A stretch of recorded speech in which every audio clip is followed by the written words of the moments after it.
Hello friends, स्वागत है आप सभी का हमारे यूट्यूब चैनल पर। तो फ्रेंड्स, आज हम सॉल्व करने वाले हैं जीएस और जीके के जो इम्पोर्टेंट क्वेश्चन है उसको हम सॉल्व करेंगे। इसकी हम लगातार सीरीज चला रहे हैं और अगर आपने पिछली सीरीज नहीं देखी है तो इसी वीडियो के नीचे आपको लिंक मिल जाएगी, तो आप वहां से देख सकते हैं। क्योंकि आज का हमारा ये पार्ट नंबर 8वां होगा, क्योंकि 1 से 7 तक हम ऑलरेडी क्वेश्चन करवा चुके हैं। और फ्रेंड्स, ये जो क्वेश्चंस होते हैं ये हर एक एग्जाम में पूछ लिए जाते हैं और ये मोस्ट इंपॉर्टेंट क्वेश्चन हो सकते हैं आप सबके लिए। जब आप इसको देखेंगे, आज अगर स्टार्टिंग से लेकर के एंड तक अगर इस वीडियो को देख लेते हैं तो आपको बहुत कुछ सीखने को आज मिलने वाला है। तो फ्रेंड्स, वीडियो में अंत तक बने रहिए। शुरुआत करते हैं आज की इस वीडियो की, लेकिन इससे पहले अगर चैनल पर नए हैं तो आपसे रिक्वेस्ट है चैनल को सब्सक्राइब कर लें और बेल आइकन दबाकर हमारे चैनल से जुड़ जाएं। आइए पहला क्वेश्चन देखते हैं। तो फ्रेंड्स देखो, पहला क्वेश्चन आज का दिया हुआ है हमारा, किस गुप्त राजा को विक्रमादित्य के नाम से भी जाना जाता था? तो विक्रमादित्य किसका नाम था? ये था चंद्रगुप्त द्वितीय का। कई बार क्या होता है कि हम कंफ्यूज हो जाते हैं, चंद्रगुप्त प्रथम और चंद्रगुप्त द्वितीय, ऐसे क्वेश्चन में हम जरूर कंफ्यूज हो जाते हैं। तो अब आपको याद रखना है विक्रमादित्य मतलब चंद्रगुप्त द्वितीय। अगला क्वेश्चन देखो, नेक्स्ट क्वेश्चन क्या कह रहा है, थोड़ा छोटा करता हूँ। इसमें कह रहा है कि महरौली यानी कि दिल्ली के लौह स्तंभ में किस शासक के विषय में जानकारी मिलती है? यानी कि जो लौह स्तंभ है दिल्ली में महरौली का, उसमें से किस शासक की जानकारी प्राप्त होती है? तो फ्रेंड्स, इसका राइट आंसर हो जाएगा Vikramaditya. Option B right answer हो जाएगा। नेक्स्ट क्वेश्चन की बात करते हैं। अगला क्वेश्चन लिखा हुआ है यहाँ पर 243 का नंबर का, और इसमें कहा जा रहा है जनपद की जानकारी मिलती है। जनपद की जो जानकारी है, पहले प्राचीन की बात करें तो यहाँ पर इसका राइट आंसर हो जाएगा बौद्ध साहित्य से, ऑप्शन बी। क्योंकि बौद्ध साहित्य जब हम पढ़ते हैं तो उसमें ये पता चलता है कि जनपद भी कुछ थे, वहां पर स्थानों के नाम पता चलते हैं। अगला क्वेश्चन देखो, नेक्स्ट कह रहा है वज्जी महाजनपद क्या था? यानी कि जो हम वज्जी नाम से जानते हैं, ये महाजनपद क्या था ये? तो ये था फ्रेंड्स गणतंत्रीय। ऑप्शन बी राइट आंसर हो जाएगा। कैसा था महाजनपद? गणतंत्रीय था। अगला क्वेश्चन देखो, नेक्स्ट क्वेश्चन है 245 नंबर का, और इसमें कहा जा रहा है, कह रहा है कि जनपद में जाति प्रथा किस पर आधारित थी? तो देखो, जाति प्रथा जो चलती थी पहले जनपद में, तो किस टाइप के, किस हिसाब से चलती थी? तो ये थी जन्म पर, यानी कि जनजात जो जिस परिवार में उसका जन्म हो गया उसी जाति का वो हो जाता था। तो जाति प्रथा जन्म पर डिपेंड करती थी। अगला क्वेश्चन देखो, नेक्स्ट क्वेश्चन क्या कह रहा है, यहाँ पर है कि महाजनपद के गांव का प्रधान क्या कहलाता था? यानी कि जो मेन मुखिया होता था वहां पर महाजनपद के गांव का, उसको हम क्या कहते थे? उसको हम बोलते थे ग्राम प्रमुख। ऑप्शन सी राइट आंसर हो जाएगा। जिला अधिकारी की तो कोई बात ही नहीं हो रही यहाँ पर, तो ग्राम मुखिया हो जाएगा, क्योंकि पूरे गांव का मुखिया होता था, प्रमुख होता था, तो ग्राम प्रमुख। अगला क्वेश्चन देखो, नेक्स्ट क्वेश्चन कह रहा है, यहाँ पर थोड़ा सा छोटा करता हूँ इसको, और इसमें बोला जा रहा है क्वेश्चन में, कह रहा है कि सूर्य के चारों तरफ एक परिक्रमा के लिए निम्न में से कौन सा एक ग्रह अधिकतम समय लेता है? यानी कि कुल मिला के अगर हम ये कहते हैं कि अगर सूर्य के चारों तरफ परिक्रमा कर रहे हैं, जैसे मान लो कि ये सूर्य है, इसके चारों तरफ यहाँ पर क्या है, ये ग्रह हैं। अब क्या कर रहे हैं, ये परिक्रमा लगा रहे हैं, ठीक है, अपनी अपनी कक्षाओं में परिक्रमा लगा रहे हैं। तो सबसे ज्यादा जो होगा वो कौन समय लेगा? जो सबसे दूर होगा। अब यहाँ पर देखो कौन सबसे ज्यादा समय लेता है, तो ये लेता है बृहस्पति। ऑप्शन नंबर सी इसका राइट आंसर हो जाएगा। ठीक है, इसकी कक्षा बड़ी है बृहस्पति की। अगला क्वेश्चन देखते हैं, नेक्स्ट क्वेश्चन क्या करें। अब इसमें कहा जा रहा है कि सुपर मून के समय चांद लगभग कितना प्रतिशत बड़ा दिखता है? यानी कि जब भी कभी सुपर मून होता है तो उसमें जो चांद होता है वो दिखता है, कितना दिखता है? तो फ्रेंड्स, इसका राइट आंसर हो जाएगा यहाँ पर ऑप्शन बी, यानी कि 14%। जैसे मान लो कि 100% में आता है, जैसे मान लो कि इतना होगा, तो जब सुपर मून हो जाएगा तो थोड़ा सा बड़ा दिखने लगता है, ऐसे करके। कितना ज्यादा? 14%। अगला क्वेश्चन देखो, नेक्स्ट क्वेश्चन में क्या कहा जा रहा है, इसमें कहा जा रहा है 249 नंबर पे, निम्न में से किसने आईने अकबरी, देखो ये बहुत बार पूछा गया है, इसको आप स्टार लगा करके लिख लो। इसमें कह रहा है आईने अकबरी व अकबरनामा किसने लिखा है? ये दो पुस्तकें ऐसी पुस्तकें जो हर एक एग्जाम में रिपीटेड आते हैं, ये क्वेश्चंस एज इट इज आते हैं। तो देखो ये किसने लिखा हुआ है, तो ये लिखा है फ्रेंड्स अबुल फजल ने। ऑप्शन सी राइट आंसर हो जाएगा। अगला क्वेश्चन देखो, नेक्स्ट क्वेश्चन क्या कह रहा है 250 नंबर पे, इसमें बताया जा रहा है किस मुगल शासक ने दिल्ली में लाल किला बनवाया था? कुल मिला के कहना चाहता है कि लाल किले का निर्माण किसने करवाया था? तो ये करवाया था फ्रेंड्स शाहजहां ने। ऑप्शन डी राइट आंसर हो जाएगा। अब मैं यहीं पर आपसे क्वेश्चन पूछता हूँ कि जो यहाँ पर ताजमहल है उसको किसने बनवाया था? तो अगर आपको आता है तो कमेंट सेक्शन में आपको बताना है ताजमहल का निर्माण किसने करवाया था। अगला क्वेश्चन देखते हैं। नेक्स्ट क्वेश्चन यहाँ पर है, अगला क्वेश्चन देखो। नेक्स्ट कह रहा है दिल्ली किस नदी के किनारे पर बसी हुई है। देखो कई बार क्या होता है कि पेपर में जब क्वेश्चंस पूछे जाते हैं तो वहां पर पूछ लेता है शहर का नाम दे देगा और शहर के साथ साथ यहाँ पर नदी का नाम दे देता है, यानी कि जो शहर होगा कौन सा शहर है किस नदी के किनारे बसा हुआ है ऐसे करके पूछ लेता है। तो ऐसे क्वेश्चन छूटने ना पाए आप याद रखना। अब देखो इसमें कह रहा है दिल्ली, तो दिल्ली तो जानते हैं भारत की राजधानी है, तो दिल्ली किस नदी के किनारे है, तो ये है यमुना नदी के किनारे। ऑप्शन बी राइट आंसर हो जाएगा। वहीं अगले क्वेश्चन में आते हैं। नेक्स्ट क्वेश्चन हमारा 252 नंबर का है।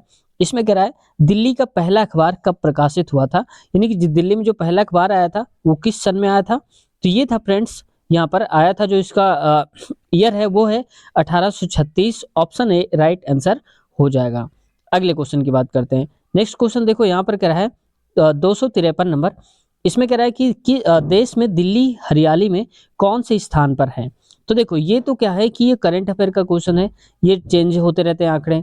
तो इसमें कह रहा है दिल्ली जो है हरियाली में कौन से स्थान पर है, तो ये है फ्रेंड्स यहाँ पर चौथा स्थान। ऑप्शन डी राइट आंसर हो जाएगा। हालांकि आपके लिए बहुत ज्यादा इंपॉर्टेंट क्वेश्चन नहीं है। अगला क्वेश्चन देखो 254 नंबर का। इसमें क्या कह रहा है, इसमें कह रहा है निम्नलिखित में से कौन सी नदी विभ्रंश घाटी से होकर गुजरती है।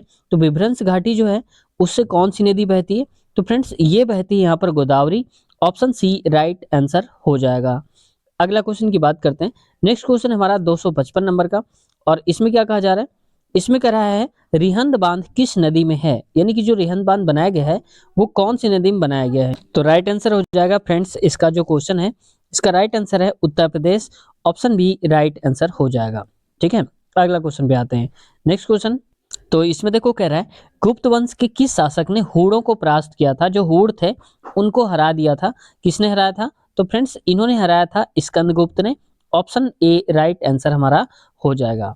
अगले क्वेश्चन की बात करते हैं। नेक्स्ट क्वेश्चन देखो 257 नंबर क्वेश्चन है, और इसमें कहा जा रहा है 257 नंबर क्वेश्चन पे कह रहा है कि किसको भारत का उद्धारक व स्थानीय स्वशासन का जनक माना जाता है, यानी कि भारत का स्थानीय स्वशासन का जनक मानते हैं हम, किसको मानते हैं, ये है Lord Lytton. Option number D Lord Lytton हो जाएगा। नेक्स्ट क्वेश्चन की बात करते हैं 258 नंबर क्वेश्चन है। इसमें कहा जा रहा है क्वेश्चन में वल्लभाचार्य किस संप्रदाय के संस्थापक थे, यानी कि उन्होंने किसकी स्थापना करी थी, वल्लभाचार्य जी ने। तो इसमें हो जाएगा राइट आंसर शुद्धावदैत। ऑप्शन सी राइट आंसर हो जाएगा। वहीं अगले क्वेश्चन की बात करते हैं। देखो नेक्स्ट क्वेश्चन है 259 नंबर का। इसमें क्या करें, चौपाई की चारों चरणों में कितनी मात्राएं होती हैं। देखो ये क्वेश्चंस क्या होता है कि रिपीट होते रहते हैं, इसलिए बता दे रहे हैं, हालांकि हिंदी से संबंधित है। चौपाई की चारों चरण में कितनी मात्राएं होती, तो कुल 16 मात्राएं होती। ऑप्शन सी राइट आंसर हो जाएगा, यानी कि पहला चरण, दूसरा, तीसरा और चौथा चरण, इसमें भी होती हैं 16 मात्राएं, इसमें भी 16 होती हैं और इसमें भी 16, यहाँ भी 16 होती हैं। ठीक है, याद रखना है। अगला क्वेश्चन देखो नेक्स्ट क्या करें, भारतीय सेना का निर्माण कब हुआ था। तो भारतीय सेना जो बनाई गई थी वो कब गठित की गई थी, तो ये थी फ्रेंड्स यहाँ पर राइट आंसर हो जाएगा 1847 राइट आंसर हो जाएगा। नेक्स्ट क्वेश्चन की बात करते हैं। अगला है 261 नंबर, और इसमें कहा जा रहा है संवैधानिक सभा की स्थापना किसके द्वारा हुई थी, यानी कि संवैधानिक सभा जो स्थापित की गई थी वो किसने किया था, तो ये किया था कैबिनेट मिशन की जो योजना थी उसके हिसाब से किया गया था। ऑप्शन सी राइट आंसर हो जाएगा। नेक्स्ट क्वेश्चन है, और इसमें कहा जा रहा है शारदा अधिनियम किससे संबंधित है। ये बहुत बार क्वेश्चन पूछा गया है, शारदा अधिनियम एक्ट जो है ऐसे पूछे गए हैं, तो इसका संबंध किससे, यह है भारतीय विवाह व्यवस्था से। ऑप्शन बी राइट आंसर हो जाएगा। ठीक है, बाल विवाह संबंधित। अगला क्वेश्चन देखो नेक्स्ट क्वेश्चन है हमारा 263 नंबर का।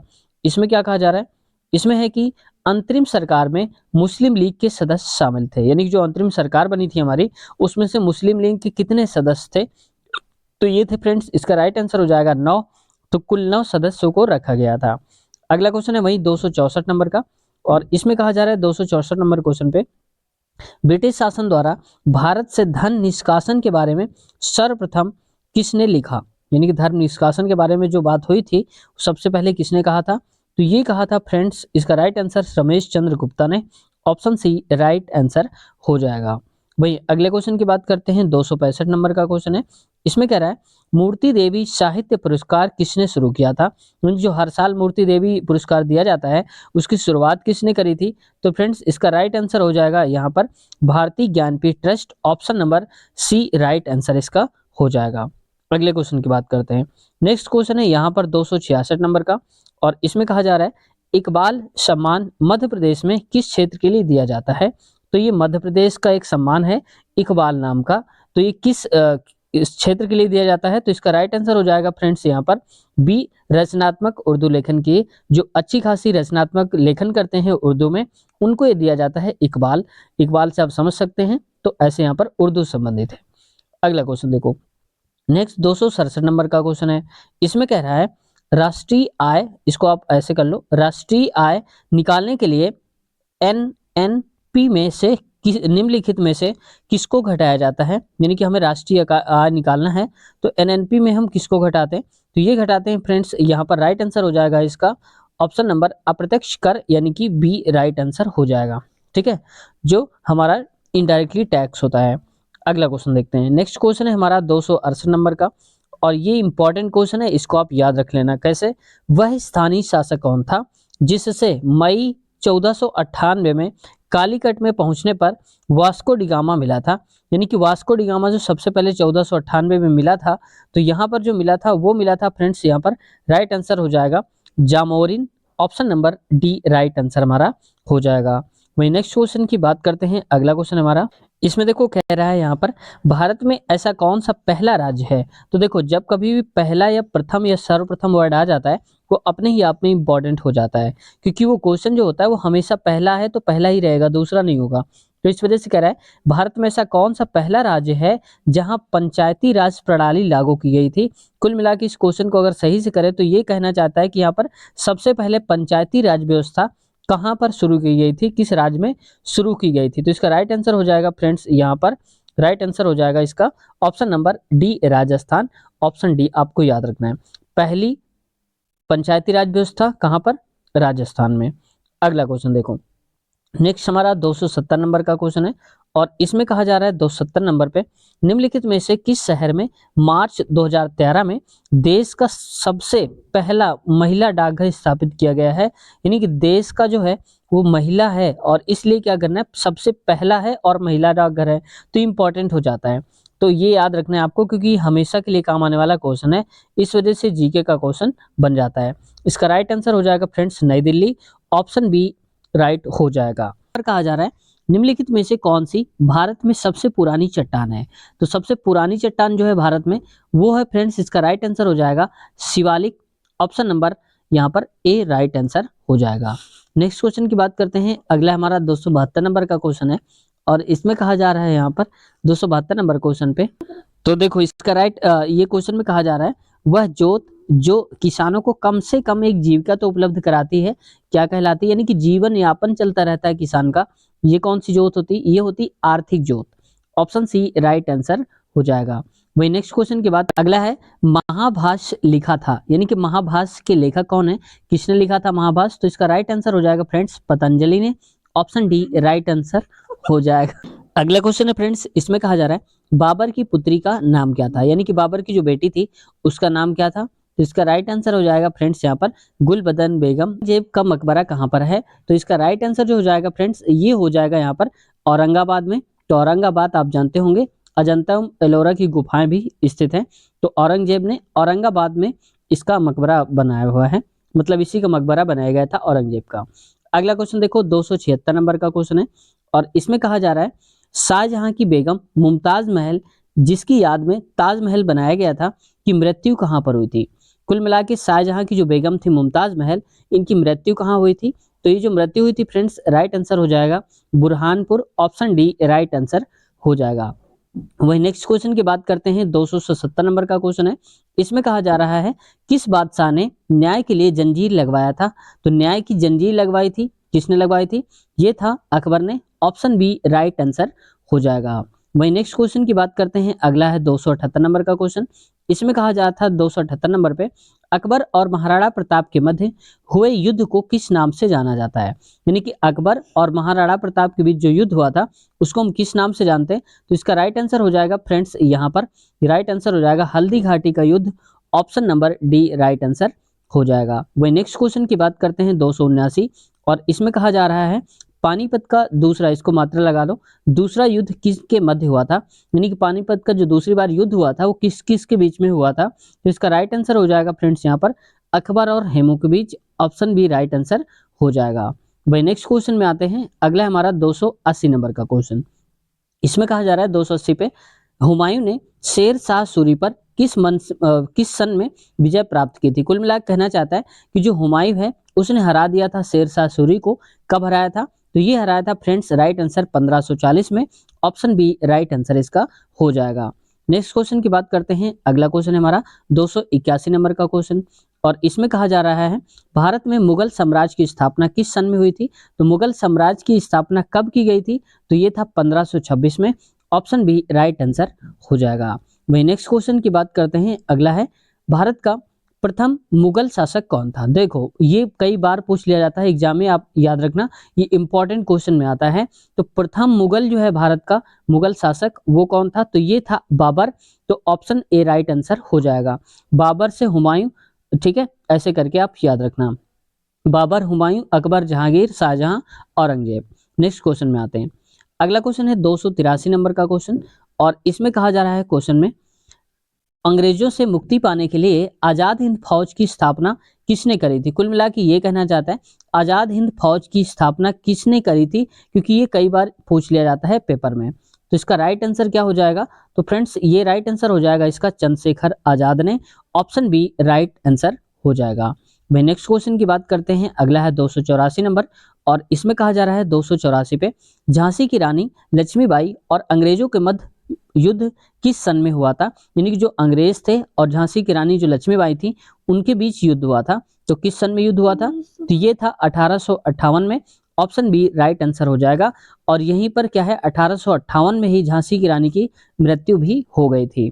अगला क्वेश्चन में आते हैं, नेक्स्ट क्वेश्चन 285, और इसमें कहा जा रहा है ईस्ट इंडिया कंपनी ने टीपू सुल्तान पर किस सन में विजय प्राप्त की थी? यानी कि जो ईस्ट इंडिया कंपनी है उसने हरा दिया था किसको? टीपू सुल्तान का, कब हरा दिया था? तो इसका राइट आंसर हो जाएगा 1792 में, ऑप्शन सी राइट आंसर हो जाएगा। वही नेक्स्ट क्वेश्चन की बात करते हैं, अगला क्वेश्चन है ईस्ट इंडिया कंपनी का भारत में पहला व्यापार केंद्र किस स्थान पर बनाया गया था? तो देखो पहला व्यापार केंद्र, तो पहला जब आ जाता है तो अपने आप में इंपॉर्टेंट हो जाता है, ये हमने पहले भी बताया। तो इसका राइट आंसर जो हो जाएगा वो हो जाएगा ऑप्शन बी सूरत में। याद रखना ईस्ट इंडिया कंपनी की पहला जो केंद्र था वो सूरत में लगाया गया था, ऑप्शन बी राइट हो जाएगा। नेक्स्ट क्वेश्चन की बात करते हैं, अगला है 287 नंबर, और कहा जा रहा है ईस्ट इंडिया कंपनी को भारत में व्यापार करने की अनुमति किस सन में मिली थी? तो देखो ईस्ट इंडिया कंपनी जब स्थापित हुई थी तो उसको जब मिली होगी वहां से परमिशन तभी तो आया होगा, तो इसको जो अनुमति मिली थी वो कब मिली थी? इसका राइट आंसर हो जाएगा 1625 ईस्वी में, ऑप्शन बी राइट आंसर हो जाएगा। वही नेक्स्ट क्वेश्चन की बात करते हैं, अगला है 288 नंबर का, और इसमें कहा जा रहा है भारत में चावल कृषि क्षेत्र में उत्तर प्रदेश की कोटि क्या है? यानी कहना चाहता है कि चावल उत्पादन में उत्तर प्रदेश का स्थान कौन सा है? तो ये जो स्थान है फ्रेंड्स इसका राइट आंसर हो जाएगा यहाँ पर पहला ही, ऑप्शन ए राइट आंसर हो जाएगा। अब मैं आपसे ये पूछना चाहूंगा यहीं पर क्वेश्चन कि चावल उत्पादन में भारत जो उत्तर प्रदेश है वो तो पहला है, लेकिन गेहूं उत्पादन में कौन से नंबर पे आता है? उत्तर प्रदेश। तो अगर आपको पता है तो कमेंट सेक्शन बताने की कोशिश करें और देखते हैं किसका जवाब सही आता है। नेक्स्ट क्वेश्चन में आते हैं, अगला है हमारा 289 नंबर का क्वेश्चन, और इसमें कह रहा है हिंदू व जैन धर्म में ब्राह्मण का केंद्र किसे माना गया है? तो जो हिंदू और जैन धर्म है दोनों में ब्राह्मण का केंद्र माना गया है, वो माना गया है फ्रेंड्स यहाँ पर मेरू पर्वत को, ऑप्शन बी राइट आंसर हो जाएगा। वही नेक्स्ट क्वेश्चन की बात करते हैं, अगला है 290 नंबर का क्वेश्चन। इसमें कहा जा रहा है चंद्रमा के आंतरिक भाग की परछाई को क्या कहते हैं? यानी कि जो अंदर वाली परछाई है चंद्रमा की उसको हम किस नाम से जानते हैं? तो ये जानते हैं umbra, option B right answer इसका हो जाएगा। तो फ्रेंड्स आज की वीडियो हम यहीं तक रखते हैं क्योंकि वीडियो थोड़ा लंबी हो रही है। तो ये आज के क्वेश्चन 290 तक हमने करे हैं और इसके आगे के जो क्वेश्चन होंगे हमारे नेक्स्ट पार्ट में होंगे। और अगर आपने पीछे वाले पार्ट्स नहीं देखे हैं या फिर इसका अगला पार्ट जब भी रिकॉर्ड हो जाएगा तो इसी वीडियो के नीचे लिंक मिल जाएगी आपको अगले पार्ट की। तो किसी भी पार्ट को आप देख रहे हो उसके अगले वाले पार्ट की भी लिंक उसके नीचे आपको मिल जाएगी। तो फ्रेंड्स इसके अलावा अगर आप भारतीय राष्ट्रीय आंदोलन भी देखना चाहते हैं जो कि एक महत्वपूर्ण टॉपिक होता है तो उसकी भी वीडियो हमने बना दी है कंप्लीट। अगर चाहें तो आप इसी वीडियो के नीचे देख सकते हैं, लिंक आपको नीचे डिस्क्रिप्शन में मिल जाएगी। फ्रेंड्स उसके साथ साथ प्लेलिस्ट अगर आप हमारे चैनल की चेक करेंगे तो वहाँ पर मैथ की और जो जीएस जीके के क्वेश्चंस हैं वो अलग अलग प्लेलिस्ट मिल जाएंगी। अगर आप देखना चाहते हैं तो उनको भी आसानी से देख सकते हैं। और एक से एक हमने ट्रिक्स बताई हैं, बड़े से बड़े क्वेश्चंस को हम बहुत कम समय में कैसे सॉल्व कर पाएंगे इसकी भी ट्रिक हमने वहाँ पर बताई है। तो आप चाहें तो प्लेलिस्ट में डायरेक्ट विजिट कर सकते हैं और वहाँ से देख सकते हैं। तो फ्रेंड्स उम्मीद करते हैं आज कुछ आपको सीखने को मिला होगा। अगर सच में ये वीडियो आपके लिए इन्फॉर्मेटिव रही है तो आपसे रिक्वेस्ट है चैनल को सब्सक्राइब कर लें और हमारे चैनल से जुड़ जाएं और बेल आइकन दबा लें ताकि हमारे वीडियोस की नोटिफिकेशन टाइम टाइम से आप तक पहुंचती रहे और आप अपडेट होते रहें। तो मिलते हैं नए वीडियो में। अगर कोई समस्या है या कुछ कहना चाहते हैं तो कमेंट सेक्शन में आप कह सकते हैं, आपका स्वागत है। तो मिलते हैं नए वीडियो में, अपना ख्याल रखिए, टेक केयर, बाय बाय।